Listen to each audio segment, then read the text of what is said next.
மோசே ஐயாவை ரொம்ப நேசிக்கிறார். மோசே ஐயா நான் சொன்ன மாதிரி மோசே ஐயாவுக்கும் ஆண்டவருக்கும் ஒரு தனிப்பட்ட ஒரு ரிலேஷன்ஷிப் இருக்குது.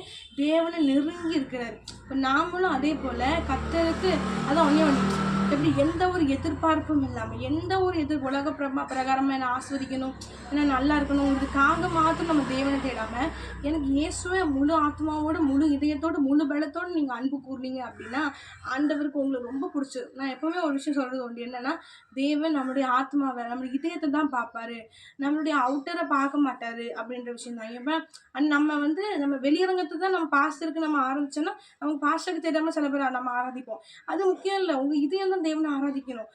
உங்கள் இதயபூர்வமாக இதயத்தை திறந்து தேவன்கிட்ட ஒப்பு கொடுக்கும்போது தேவனுக்கு நீங்கள் தேவனுடைய இதயத்தில் நீங்கள் தனி இடம் பிடிப்பீங்க.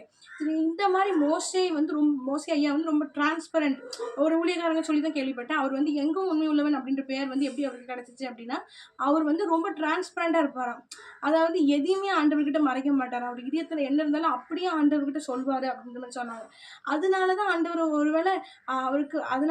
அவருக்கு எங்கும் உண்மை உள்ளவன் என்ற பெயரை கொடுத்தாரு அப்படின்ற மாதிரி ஒருத்தங்க சொல்லி நான் கேள்விப்பட்டேன். அதே போல் அப்போ பார்த்தீங்கன்னா அவர் எவ்வளோ டிரான்ஸ்பரண்டாக இருக்கார். எல்லாத்தையும் அவருக்கு ஆண்டவர்கிட்ட சொல்கிறார். எந்த ஒரு ஒளிவு மறைவும் இல்லை. அப்படியே ஓப்பன் புக்காக அவர் ஒப்பிக்கிறார். அப்போ இந்த அனுபவத்துக்குள்ளே மோசையாவுக்கும் இயேசு கிறிஸ்துவுக்கும் இருந்த அந்த அனுபவத்துக்குள்ளே நாமளும் வரணும் அப்படின்னு ஆசைப்படுங்க. அதுக்கு தேவை உங்கள் ஆத்மா தேவனை தேடணும். நான் இப்போ 2 நாளைக்கு முன்னாடி எனக்கு அந்த வசனம் எனக்கு ரொம்ப பிடிக்கும். ஆனாலும் நான் அதை அந்த வார்த்தையை நான் இப்போ தான் கவனித்தேன். என்ன அப்படின்னா, நமக்கு சங்கீதக்காரனாக தாவீது எழுதியிருப்பாரு, மானானுக்கு நீரோடைய வாஞ்சது கதறது போல தேவனே என் ஆத்துமா உண்மை வாஞ்சது. நான் இது வரைக்கும் மேல்டாப்பில் மானானது நீரோடைய வாஞ்சது கதறது போல் நம்ம கதறணும் அப்படின்ட்டு. ஆனால் என்னதில் போட்டிருக்கு, என் ஆத்துமா உண்மை வாஞ்சது கதறுகிறது. அப்போ தேவன் எதை எதிர்பார்க்குறாரு? ஆத்மீகமான தேடலா. உங்கள் ஆத்மா அவருக்காக இயங்கணும். நம்ம ஆத்மா அவருக்காக, நம்மளுடைய இதயம் அவருக்காக இயங்கணும் தான் தேவன் விரும்புகிறார். சரியா?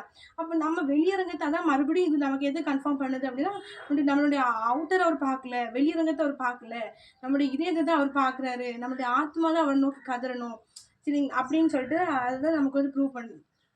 அப்போ நீங்கள் இதயத்துலேருந்து அவரை நேசிக்கணும். இதயபூர்வமாக எந்த ஒரு எதிர்பார்ப்பு இல்லாமல், ட்ரூ லவ், உண்மையாக எந்த ஒரு எதிர்பார்ப்பும் இல்லாமல், நன்மைக்காக, சுகத்துக்காக, ஆசீர்வாதத்துக்காக, இதுக்கு மாத்திரம் இல்லாமல் உண்மையான ஒரு நேசத்தோடு அவரை தேடினீங்கன்னா நிச்சயம் நீங்களும் அவருடைய இதயத்தில் ஒரு தனி இடம் பிடிப்பீங்க. அவர் உங்களுக்கு அதிகமாக நேசிப்பார். நிச்சயம் மோசே ஐயா மூலமாக மோசே ஐயாவுக்கு எப்படிலாம் தேவன் வெளிப்படுத்தோ அதே போல் நம்மளோட என்ன பண்ணுவார், பேசுவார்.